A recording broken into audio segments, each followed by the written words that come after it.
بسم اللہ الرحمن الرحیم۔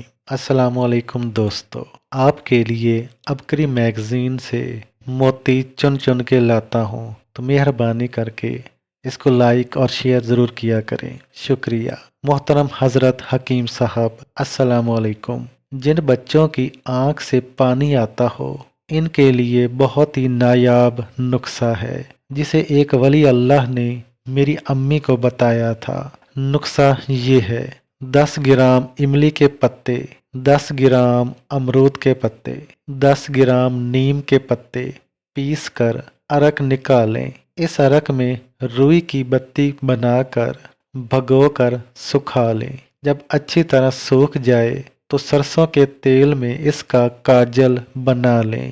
پھر اس کاجل کو نمکول والے پانی میں ملا لیں۔ اس کا 15 دن استعمال کریں، انشاءاللہ آنکھ سے پانی آنا بند ہو جائے گا۔ بہت بار کا آزمایا ہوا ہے، دعا میں یاد رکھیں۔